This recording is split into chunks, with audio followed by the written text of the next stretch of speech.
लोगों ने बोला कि इस एरिया में सी मॉन्स्टर है। कुछ का कहना था कि एलियन का इन्फ्लुएंसेस इस एरिया थी कि जैसे ही इस एरिया में जाओ तो कभी रेडियो ना चले, कभी कंपास खराब हो जाए, इलेक्ट्रॉनिक डिवाइस की जो रीडिंग थी वो फ्लक्चुएट करने लगती थी और साथ साथ आसमान से प्लेन और समुद्र से शिप ये भी गायब हो रहे थे और इनके साथ साथ जो लोग थे वो भी गायब हो रहे थे और गायब भी इस तरीके से हो रहे थे चाहे आदमी हो या शिप, उनका एक छोटा सा टुकड़ा तक नहीं मिलता था। आपने बहुत बार लोगों को कहते हुए सुना होगा कि आसमान खा गया या फिर जमीन निगल गई और इसलिए इस एरिया को बरमुडा ट्रायंगल कहा जाता है। यूएस के स्टेट फ्लोरिडा से लेके प्यूर्टो रिको आइलैंड और बरमुडा के बीच ये तीनों मिलकर एक ट्रायंगल बनाते हैं, इसलिए इस एरिया को बरमुडा ट्रायंगल कहा जाता है। इसमें सबसे बड़ी दिक्कत यह थी कि जैसे ही इस एरिया में जाओ कभी रेडियो ना चले, कभी कंपास खराब हो जाए, इलेक्ट्रॉनिक डिवाइस की जो रीडिंग थी वो फ्लक्चुएट करने लगती थी और ये सब तो चल ही रहे थे। इसके साथ साथ आसमान से प्लेन और समुद्र से शिप ये भी गायब हो रहे थे और इनके साथ साथ जो लोग थे वो भी गायब हो रहे थे। गायब भी इस तरह से हो रहे थे चाहे आदमी हो या शिप, उनका एक छोटा सा टुकड़ा तक नहीं मिलता था। कुछ लोगों ने बोला कि इस एरिया में सी मॉन्स्टर है। कुछ का कहना था कि एलियन का इन्फ्लुएंसेस है इस एरिया में।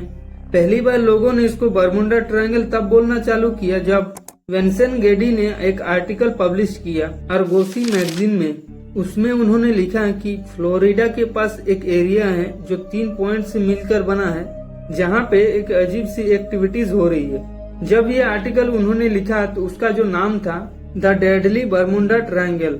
उसके बाद जब भी इसके बारे में बात हुई तो लोगों ने इसको बरमुडा ट्रायंगल ही बोला और तब से लेकर आज तक इसको बरमुडा ट्रायंगल ही बोला जाता है। ये जो बरमुडा ट्रायंगल का एरिया था इसमें सबसे बड़ी दिक्कत ये थी कि जैसे ही इस एरिया में जाओ तो कभी रेडियो ना चले, कभी कंपास खराब हो जाए, इलेक्ट्रॉनिक डिवाइस की जो रीडिंग थी वो फ्लक्चुएट करने लगती थी और ये सब तो चल ही रहे थे। इसके साथ साथ आसमान से प्लेन और समुद्र से शिप ये भी गायब हो रहे थे और इनके साथ साथ जो लोग थे वो भी गायब हो रहे थे और गायब भी इस तरीके से हो रहे थे चाहे आदमी हो या शिप, उनका एक छोटा सा टुकड़ा तक नहीं मिलता था। और जब ये सारे इंसिडेंट हो रहे थे तो लोगों ने अलग अलग चीजें बोलना चालू कर दी थी। कुछ लोगों ने बोला कि इस एरिया में सी मॉन्स्टर है, तो कुछ का कहना है कि एलियन का इन्फ्लुएंसेस है इस एरिया में। कुछ का कहना था कि इल्यूमिनाटी का जो कॉन्स्पिरेसी है उससे जोड़ना चालू कर दिया था, लेकिन कंफर्म कुछ भी नहीं हो रहा था। अगर आप सर्च करोगे तो आपको पता चलेगा कि बरमुडा ट्रायंगल के ऊपर जितनी मूवीज, बुक्स, डॉक्यूमेंट्री चीजें बनी है वो शायद ही किसी और चीज में बनी है। 1888 में एक शिप था जिसका नाम था एलिन अस्टिन। ये इंग्लैंड से न्यूयॉर्क के लिए निकलता है।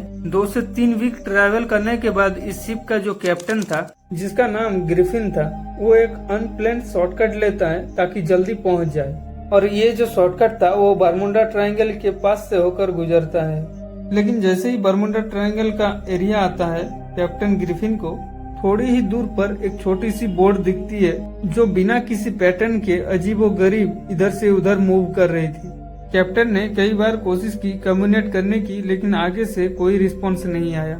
शुरू में तो ये लोग डर रहे थे, लेकिन कुछ टाइम के बाद कैप्टन ने कुछ लोगों को उस बोट पर भेजा ये जानने के लिए कि बोट रिस्पॉन्स क्यों नहीं दे रहा। उस बोट पे पहुंचने के बाद हर कोई शॉक्ड हो गया था क्योंकि उस बोट में कोई भी नहीं था। पूरी की पूरी बोट खाली थी। ना कैप्टन था, ना कोई क्रू था, ना कोई पैसेंजर था, कोई भी नहीं था और उस बोट की जो सारी चीजें है वो सही सलामत थी। यहाँ तक कोई भी पार्ट्स डैमेज तक भी नहीं हुआ था। इसके बाद ये लोग मिलकर डिसाइड करते हैं कि ये जो बोट है इसको अपने साथ लेके न्यूयॉर्क चलते हैं और वहाँ की जो अथॉरिटी होगी उनको इन्फॉर्म कर देंगे ताकि कोई इलीगल एक्टिविटी वगैरह हो रही हो तो उसको ट्रैक किया जा सके। और जब ये लोग बोट को अपने साथ न्यूयॉर्क की तरफ लेकर निकलते हैं तो एक बहुत ही भारी तूफान आता है और कुछ देर के लिए जो बोट थी वो गायब हो जाती है और जैसे ही तूफान शांत होता है दोबारा से बोट दिखती है। लेकिन हर कोई उस बोट को देखकर शॉक्ड हो जाता है क्योंकि जितने भी लोग उस बोट को न्यूयॉर्क लेके जा रहे थे वो सारे के सारे गायब थे और जो बोट थी उसको कुछ भी नहीं हुआ था।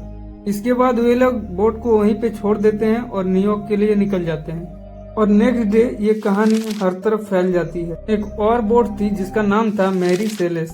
इसको 7 नवंबर 1872 इसको न्यूयॉर्क से इटली निकलना था और ये जो शिप थी इसमें भी बहुत सारे लोग थे और बहुत ही खचाखच भरा हुआ था। लेकिन जब ये शिप बरमुंडा ट्रायंगल के पास पहुंचती है, इसके थोड़ी ही देर बाद गायब हो जाती है। इसको बहुत ही ढूंढा जाता है पर कहीं नहीं मिलती है। लेकिन करीब 1 महीने बाद 4 दिसंबर 1872 को यह शिप बरमुंडा ट्रायंगल के पास तैरता हुआ दिखता है। यहाँ तक कि डिनर टेबल पे खाना एज इट इज पड़ा हुआ था और खाने की जो प्लेट थी वो पड़ा हुआ था, लेकिन कैप्टन, क्रू, पैसेंजर कोई भी नहीं था। सारे के सारे गायब थे। इन लोगों का आज तक पता नहीं चल पाया कि ये लोग गए कहाँ।